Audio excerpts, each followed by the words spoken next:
Time for a review of stories making the headlines in the papers. With me in the studio is Public Affairs Analyst Ambrose Igboki. Thank you for joining us this morning. Thank you very much for it. All right, let's head straight to the papers, and we'll start with the Vanguard. Alleged certificate forgery. Court voids Adeleke's nomination for Osun governorship poll. It's miscarriage of justice. Adeleke's response there. And we'll move to the New Telegraph.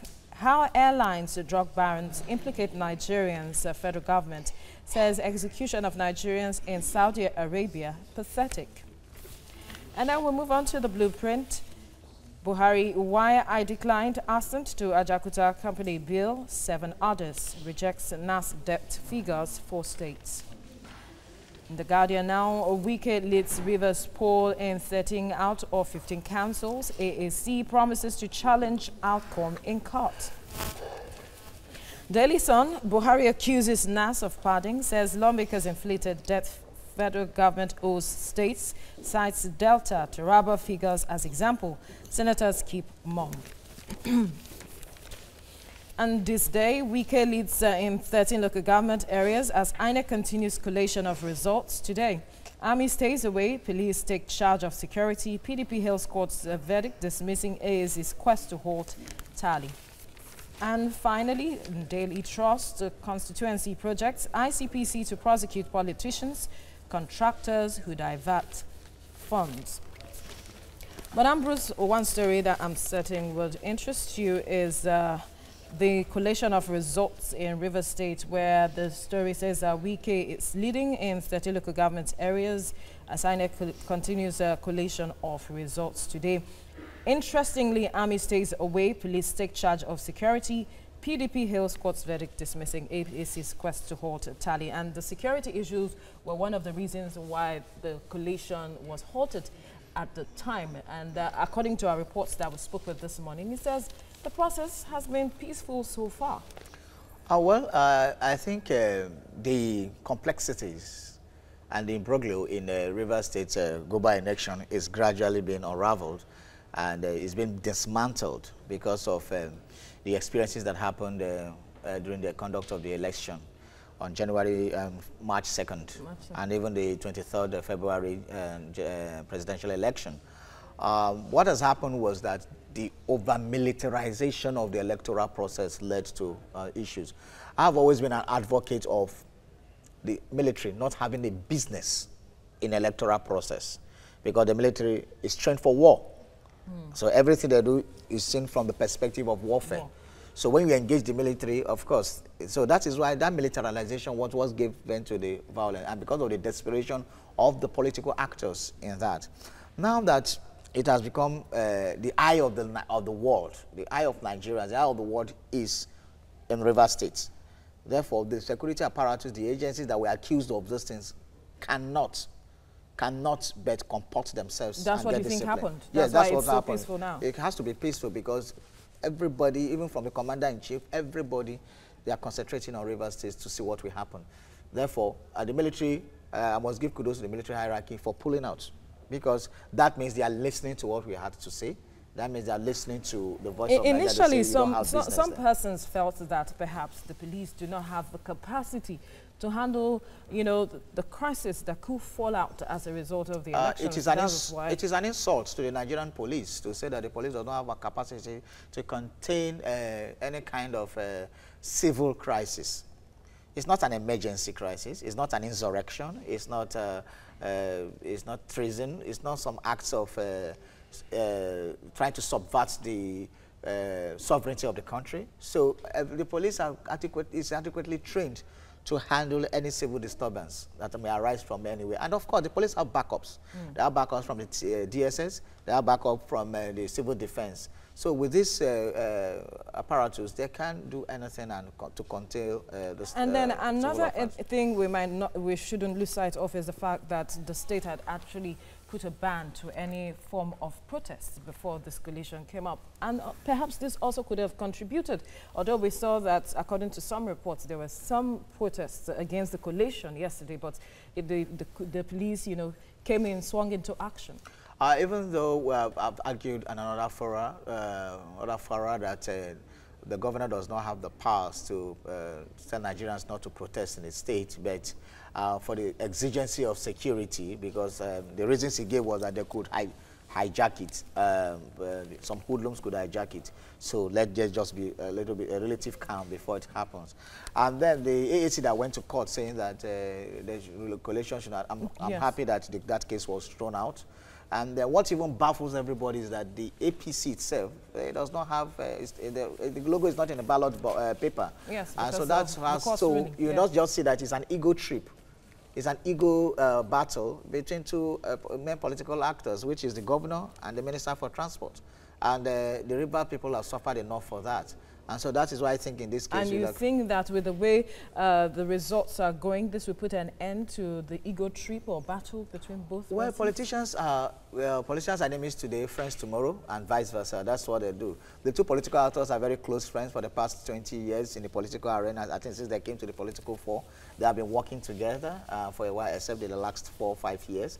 So they are friends, and they share the political spoils of Rivers. So it is just the Rivers people that suffered for it, and they should not allow themselves to be used by these people.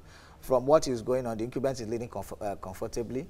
That's because there's no really opposition from the APC. They were trying, the Minister of Water was trying to back another party, which is just a new party. Yes. And of course, the Rivers people are making their choices, and by the end of today, we would have known who win fair and square. And after that, I think there should just be a kind of healing in Rivers State to take the state forward. How important is that aspect for the people of the state? Well, the people of the state will see themselves as brothers, and they see themselves as sisters. Trying to divide them along political leanings is what has caused this. A lot of their daughters have died, their sons have died, people have lost their lives. Then these politicians will finish the election, and tomorrow they will shake hands again, and then forge strong political alliances and go forward. Then people have lost their life. Who gains? The political actors gain, the politicians gain. Who loses? The people. All right, let's get to the Daily Trust. And the major story here says constituency projects ICPC to prosecute politicians, contractors who divert funds. We know how constituency projects goes and the controversies that surround all of the funds when it comes to constituency projects. And ICPC now saying that it is ready to prosecute politicians, contractors. Do you think that, how challenging will it be? Do you think they have that political will to carry this through? Well, the funds has always been diverted. If it's not diverted, it's going to be the execution of substandard projects. That's what we have been seeing in the country. How many people have actually have the political will? How many politicians? These politicians, remember, belong to political parties.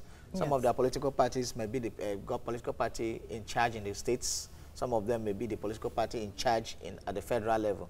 And some of those people have contributed, one way or the other, to the election of the principal, be the president, be the governor. They have contributed. So for most of the politicians, and first of all, the contract is given to politicians in the first way as a payback. Because, I mean, most of these politicians are not technocrats. They don't have business actually even bidding for the contracts. It's supposed to be given to technocrats. For example, why will you give the construction of a road to a politician? Even when the politician does not have the core competence or the expertise to execute that. So what they do, they put it as a business, and then he goes to get technical partners, and by the time he's getting the technical partner, maybe half of the money is gone already. So do you have the political will? Somebody that donated 500 million, 1 billion to your election, and you have the political way to prosecute him? Oh no, he will tell you, well, where do you think the money I used for your election coming from? That is not moving the nation forward. This is why we see that some structures are not in place and certain things are not in place, but we need, something has to be done. Well, ICPC is not the one that will do it. It's the people that will engender this revolution, because ICPC is part of the system. It's part of the government. Who is ICPC to tell a chieftain of a ruling party in a state, for example, to do? Where would they ever access the books? The contractors, the ministry that give the contract, and it's so opaque. I mean, it's not transparent. So how would ICPC get the papers, the documents to even back their claims in court? So that's why most of the time when ICPC takes these people to court, they don't get any judgment because the lawyers, the judges will want to deal with evidence, and you don't have that to present. Where would they get it from? From the ministries, from the staff, from the people that give that contract. And when you cannot access it, even journalists, See how difficult it is with Freedom of Information Act and everything. We cannot even access any some vital information. So these are statements as just to make sure that, oh, ICPC wants to make us really know that they are still around and that they are not dead yet. So that is just, I think, what this statement is all about. It's our statement, but then it's what would this do to the Nigerian, like you now, who is critical about this matter? What would it do to an average Nigerian? Where do we begin from to cause that revolution? The average Nigerian has to change his or her attitude towards this kind of thing. That is only where the change will start. When you have an average Nigerian, when you steal the money of an average Nigerian, he gets angry and he fights back. But when it is community money, he doesn't react. When it's government money, he doesn't react.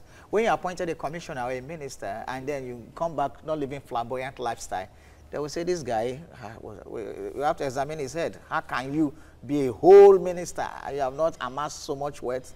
So it becomes, in fact, the people are encouraging our political office holders to steal. Really? Yes, it is the people that are encouraging them. They go to the front seats in the churches. They are giving titles in the mosques. They are giving all kinds of positions, traditional titles in the traditional setting. So they are hailed as they are passing by the people. So then the people, you are doing the ceremony, you are doing birthday, you are doing this, associations are doing stuff, you go to them for money. Where do they get the money? Is it their salary that they can fund all those things? So there's a culture of impunity, it's a culture of fraud. So we encourage them to do that. And when they do that, we don't complain because we are part of the problem. Thank you, Ambrose Igboke, for your time on the newspaper review this morning.